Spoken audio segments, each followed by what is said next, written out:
পৃথিবীর যেই প্রান্ত থেকে যারা দেখছেন সবার জন্য শুভকামনা, ভালোবাসা। প্রিয় দর্শক, ইরান পৃথিবীর ইতিহাসে নতুন ইতিহাস সৃষ্টি করল। সবচেয়ে ইম্পর্টেন্ট খবর, আমেরিকা এবং ইসরায়েল, ডোনাল্ড ট্রাম্প এবং বেঞ্জামিন নেতানিয়াহু একজন নিহত বা শাহাদাত বরণকারী, একজন মৃত আয়াতুল্লাহ আলী খামেনির কাছে আবারও পরাজিত হয়েছেন। যে মানুষটি জীবদ্দশায় এ দুজনকে বারবার পরাজিত করেছেন, সেই মানুষটি এখন মৃত অবস্থায়। প্রায় ২-২.৫ মাস আগে তিনি মারা গেছেন, সেই মানুষটি আবারও এই দুজনকে পরাজিত করেছেন। পাশাপাশি ট্রাম্প এবং নেতানিয়াহুর যে নতুন পরিকল্পনা, সেটিও ভেস্তে গেছে। পুরো পৃথিবী দাঁড়িয়ে গেছে ইরানের পক্ষে, ওয়ার্ল্ড অর্ডার ভেঙে পড়ছে। এই গুরুত্বপূর্ণ কয়েকটি খবর খুব সংক্ষিপ্ত সময় দেব আপনাদের। ইরান জুড়ে এখন শোক চলছে। ৪ থেকে ৯ তারিখ পর্যন্ত ইরান ইরাকে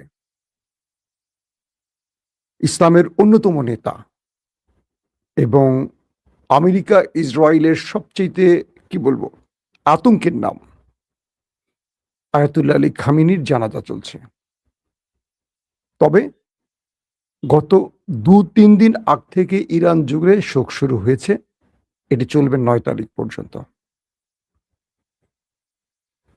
সবচেয়ে ভয়ের খবরটি ছিল ইসরায়েল চেষ্টা করছিল দেশটির ভেতরে আক্রমণের।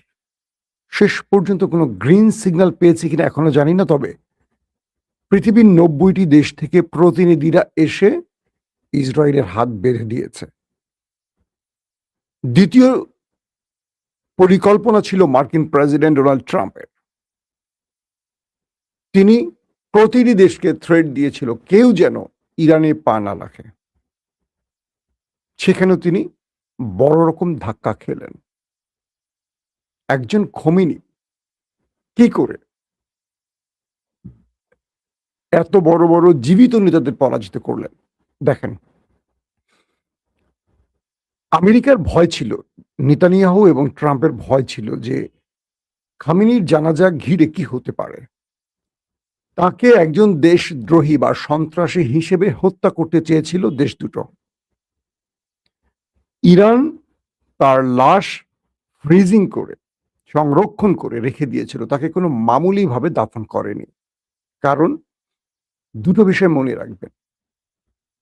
অনেকেই বলছিলেন যে খামেনি কেন নিজের জীবন রক্ষায় পালালেন না, কেন তিনি এভাবে অকাতরে জীবন দিলেন।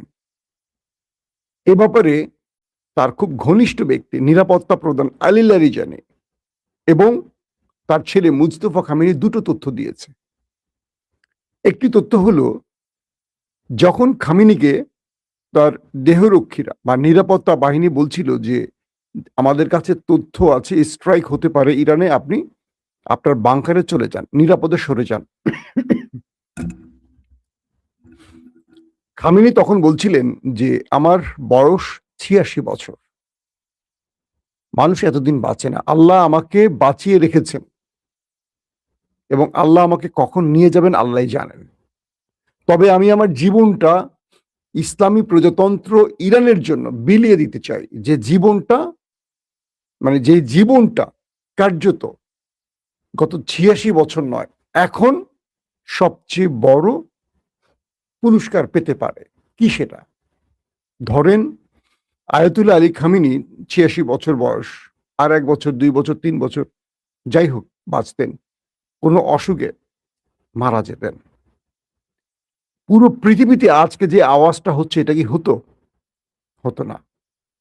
পৃথিবীর ৯০টি দেশ থেকে যে প্রতিনিধিরা গেলেন, পুরো পৃথিবী সোশ্যাল মিডিয়ার কল্যাণে যে ভিডিওগুলো দেখছে, পুরো ইরানি জাতি দেশের ভেতরে সরকার বিরোধী আন্দোলনকারীরাও যা দেখছে, তাতে করে কি প্রমাণ হলো?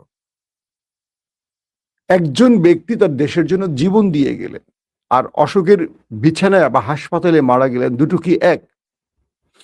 ট্রাম্প নেতানিয়াহু চেয়েছিল তাকে সন্ত্রাসী হিসেবে মেরে দিয়ে ইরানের রেজিম চেঞ্জ ঘটাবে, সরকার পতন ঘটাবে, ইসলামী প্রজাতন্ত্র ইরানকে শেষ করে সেকুলার ইরান বানাবে, খেলার পুতুল বানাবে, আমেরিকার হাতের পুতুল। সেই জায়গায় ট্রাম্প নেতানিয়াহুর চাল ভেস্তে দিলেন খামিনি কিভাবে? তার জীবনটা উৎসর্গ করে। তিনি তার অজানা বাংকারে পালিয়ে গেলে হয়তোবা আমেরিকা তথ্য পেত না, জীবন দিতে হতো না, কিন্তু তিনি মারা যেতেন কোনো না কোনো ভাবে, অসুখে, বিছানায়, হাসপাতালে। এটা বেছে নিলেন না। তিনি বললেন, আমার সময় এসছে ইরানকে কিছু দেয়ার, ইসলামী প্রজাতন্ত্রের কালেমার পতাকাটা মানে উড্ডয়িত রাখতে আকাশে, বা এটা যেন মাটিতে পড়ে না, যেটাকে উপরে ঝুলিয়ে রাখতে হলে আমাকে জীবন দিতে হবে, যদি আল্লাহ আমার জীবন পছন্দ করেন, শাহাদাত পছন্দ করেন। একটা মানুষ ৮৬ বছরে তার শাহাদাতের স্বপ্ন বাস্তবায়ন করলো আল্লাহ। এর চেয়ে বড় কোনো পুরস্কার হতে পারে? কল্পনা করেন তো, শাহাদাতের মৃত্যুর চেয়ে শ্রেষ্ঠ মৃত্যু হয়? খামেনি প্রাণ হারালেন। পুরো ইরান জুড়ে রেজিম চেঞ্জ স্টপ হয়ে গেল, বন্ধ হয়ে গেল। সরকার পতনে একটা মানুষ নামলো না। যদি তাই না হতো, যদি খামেনি নীরবে মারা যেতেন অসুখে, ভিন্ন কিছু হতে পারত। আমেরিকা খামেনিকে হত্যা করে তার সকল আমেরিকার চালগুলো আমেরিকা নিজের পায়ে নিজে ধ্বংস করে দিল। খামেনির বিজয় লাভ হয়ে গেল প্রথমে জীবন দিয়ে। আসলেন কি খামেনির পুত্র? খামেনির পুত্র যখন তখতে বসলেন, ক্ষমতায় বসলেন, এক বাক্যে দ্বিতীয় কেউ একটা আওয়াজ করে নাই যে আমরা মানি না, মানব না। কারণ তার বাবা জীবন দিয়ে গেলেন। কিভাবে জীবন দিলেন? পুরো পরিবার সহ, তার মেয়ে, তার স্ত্রী, তার ১৪ মাসের নাতি। আজকে পুরো পৃথিবী দেখছে ইরান যেই ফুটেজ দেখাচ্ছে, খামেনির পাশে তার ১৪ মাসের নাতি, ছেলের ঘরে নাতি, মাত্র ১৪ মাস, ১৪ বছর নয়, ফুলের মতো একটা শিশু বাচ্চার ছবি আছে সেখানে। মানে তাকে শহীদ করেছে। শুধু খামেনির সঙ্গে সেই ছবিটাও ইরান বসিয়ে রেখেছে যে ১৪ মাসের শিশুর অপরাধ কি ছিল। পুরো পৃথিবীর কাছে ইরানের Khamenei hero, Iran hero. Villain হয়ে গেল কে দেখেন? ভিলেন হয়ে গেল যারা তাকে হত্যা করেছে। ১৪ মাসের শিশুর ছবিটি দেখে ইরানিরা দুকড়ে দুকড়ে কাঁদছে, বুক চাপড়ে চাপড়ে কাঁদছে। ইরানকে রক্ষা করে গেলেন সেই দখলদারদের হাত থেকে। ইরানকে রক্ষা করে গেলেন সেই পশ্চিমা দুনিয়ার হাত থেকে খামেনি তার জীবন দিয়ে।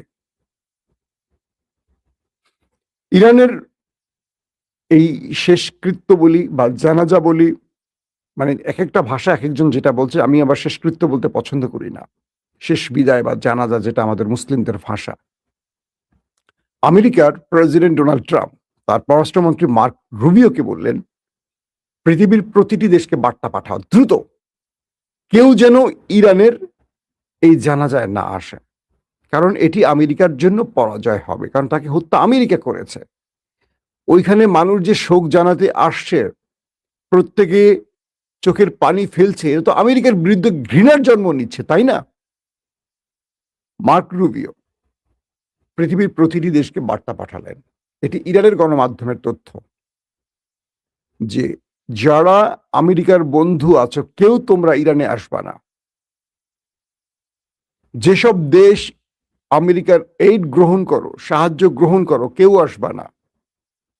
যারা আমেরিকার সুদৃষ্টিতে থাকতে চাও, কেউ আসবা না। মানে আমেরিকা এক বাক্যে প্রতিটি দেশকে থ্রেট দিল, কেউ যেন ইরানের সর্বোচ্চ নেতার শাহাদাতের পর যে জানাজা, সেখানে যেন কেউ না আসে।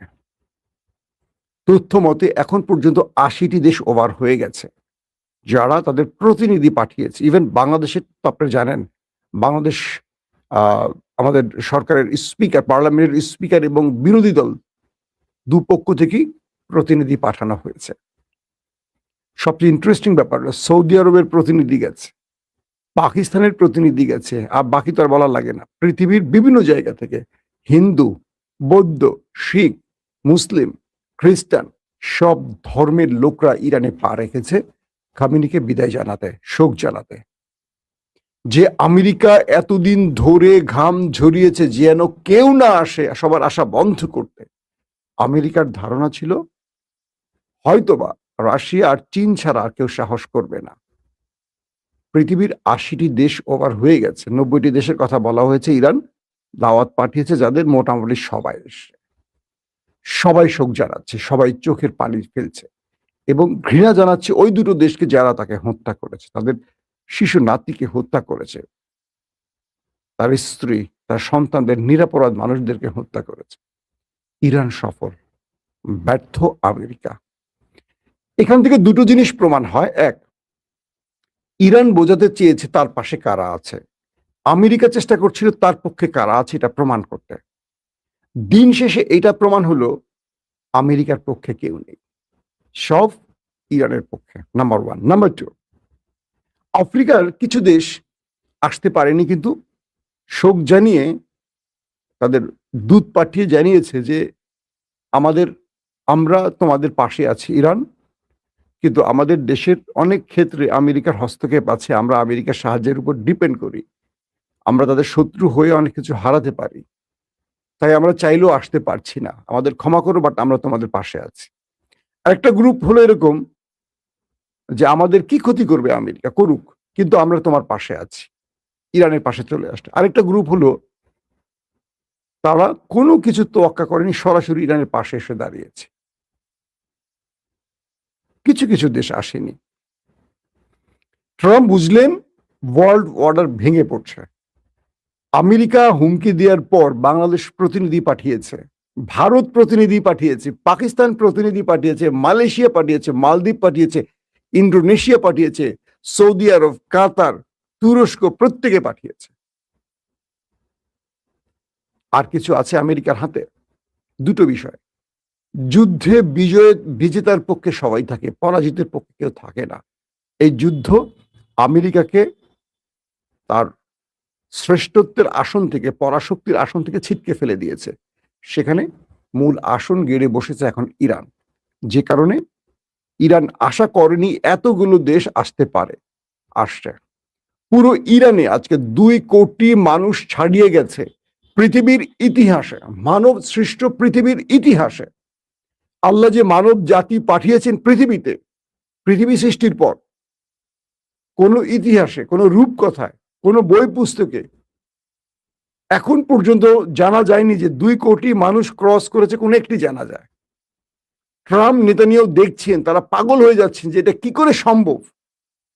যদি 1000 বার জন্ম নেয় ডোনাল্ড ট্রাম্প, যদি 1000 বার জন্ম নেয় নেতানিয়াহু, 1000 বার মৃত্যু হয়, এত মানুষ এক করতে পারবে? বরং ট্রাম্পের বিরুদ্ধে 1 কোটি মানুষ প্রতিবাদ করেছিল পুরো আমেরিকা জুড়ে। জানেন তো আপনারা, এই ইরান বিরুদ্ধে যুদ্ধ বা ট্রাম্পের নীতির বিরুদ্ধে 1 কোটি নাই, 1 কোটি ছাড়িয়ে গেছিল পুরো আমেরিকার বিভিন্ন স্টেটে মানুষ জড়ো হয়েছিল তার বিরুদ্ধে আর এক নেতার পক্ষে। 2 কোটি ওভার হয়ে গেছে। ইরানের এখন সেই জানাজা স্থলে আশেপাশে কোনো মানুষ পা রাখার জায়গা পাচ্ছে না। পুরো পৃথিবীর টেলিভিশনগুলো, সোশ্যাল মিডিয়াগুলো ফুটেজ দেখাচ্ছে, কিন্তু পশ্চিমা দুনিয়ার বড় বড় মিডিয়াগুলো খুব স্লো, অল্প, পারলে বাদ দিয়ে দেখাচ্ছে। পুরো পৃথিবী দেখছে কি আর তারা করছে কি। খামেনির কাছে আবারও ট্রাম্প, নেতানিয়াহুর পরাজয় ঘটে গেছে। পুরো পৃথিবী দেখিয়ে দিয়েছে ট্রাম্প এই 2 কোটি মানুষের কাছে ভিলেন। ট্রাম্প এই 90টি দেশ যারা এসছেন শোক জানাতে, তাদের কাছে ভিলেন। ট্রাম্প যে মানুষগুলো পৃথিবীতে টেলিভিশনে, ফেসবুকে, ইউটিউবে, ইনস্টাগ্রামে, সোশ্যাল মিডিয়ায়, বিভিন্ন গণমাধ্যমে এই দৃশ্য দেখছেন, সবার কাছে ভিলেন। এবং যত মানুষ এই খবর নিচ্ছেন, দেখছেন, এই যে আমার দর্শকরা যারা দেখছেন, সবার কাছে ভিলেন কে? ওই 2টা ব্যক্তি যারা তাকে মেরেছে। আর একজন মানুষ জীবন দিয়ে হিরো হয়ে গেলেন। এই বিজয়, এই সম্মান দেওয়ার মালিক তিনি। খামেনি তার পুরো জীবনে ইরানকে দিয়েছেন, ইরান তাকে 2 হাতে ঢেলে দিয়েছে। তিনি শুধু জীবন দেননি, তিনি কিংবদন্তি হয়ে গেছেন মুসলিম ইতিহাসে, ইসলামের ইতিহাসে। যারা তাকে, আমাদের কি মুজাফফর সাহেব না আরো কারা কারা তাকে নিয়ে অনেক কথা বলছেন। বাংলাদেশের সবচেয়ে দুঃসংবাদ হলো কি জানেন, মানে বাংলাদেশের সবচেয়ে খারাপ ভাগ্য কি, এই দেশটিতে কোনো নবী রাসূল আসেনি আমার জানা মতে, কোনো সাহাবীরাও আসেন নাই, কিন্তু এই দেশটি সবচেয়ে বেশি মাসলা দেয়, এই দেশটি সবচেয়ে বেশি ভণ্ড আলেম তৈরি হয়েছে। এই দেশের মানুষ কাউকে না কাউকে কথায় কথায় কাফের ঘোষণা করে দেয়। আল্লাহু আকবার। এই লোকগুলির জন্য আমার আফসোস হয়। সবচেয়ে বেশি ভন্ডামি হয় এই দেশটাতে, জানেন? পাকিস্তানে আর বাংলাদেশে। একেকটা আলেম নিজেকে মনে করে তারা আল্লাহ রাসূলের চেয়ে উপরে চলে গেছেন, যেখানে আল্লাহ রাসূল কখনো কাউকে কাফের ঘোষণা করেন নাই। যে ব্যক্তি তার পুরো জীবনটা দিয়ে গেছেন ইসলামী প্রজাতন্ত্রের জন্য, যে ব্যক্তি একটি পশ্চিমা দুনিয়ার বিরুদ্ধে একা লড়াই করে বিজয় লাভ করেছেন, তার পক্ষে কি আল্লাহর সাহায্য ছিল না? এত সহজ বিষয়টা। গত ১০০ বছরে আমেরিকাকে হারাতে পেরেছে কেউ? ইরান পেরেছে। আমি শিয়া নই, কিন্তু আমি কাউকে কাফের বলার পক্ষে নই। যারা এসব বলছেন, আমি একটা কথা বলি আপনাদের। এটা নিয়ে আমি অনেকগুলো এপিসোড করছি, আরো সামনে কয়েকটা এপিসোড করব। ইহুদিরা অনেক বড়, বড় মুসলিম স্কলার বানিয়েছে ইহুদিদেরকে, মানে তাদের এজেন্টদেরকে, যারা পুরো পৃথিবী জুড়ে মুসলমানদেরকে জিহাদের বদলে ঘরে আটকে রাখার চেষ্টা করছে।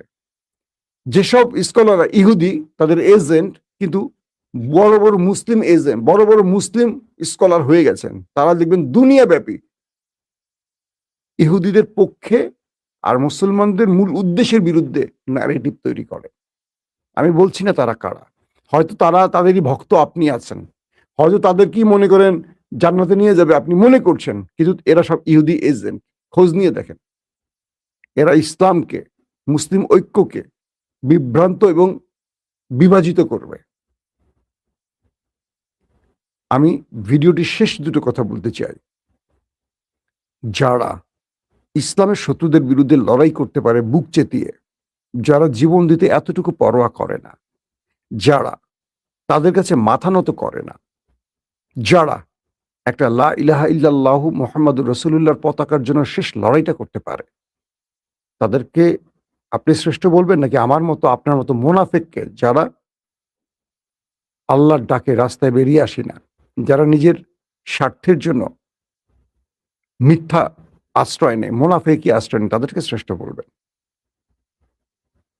পুরো পৃথিবী এক নতুন ইতিহাস দেখল। মানব রচিত পৃথিবীর ইতিহাসে আয়াতুল্লাহ আলী খামেনির জানাজা, এই রেকর্ড আগামী বিশ্বে কিয়ামত পর্যন্ত আর কেউ ভাঙতে পারবে কিনা আমার জানা নেই। এটি প্রমাণ করে আল্লাহর পরিকল্পনা শ্রেষ্ঠ পরিকল্পনা। আল্লাহ হাফেজ।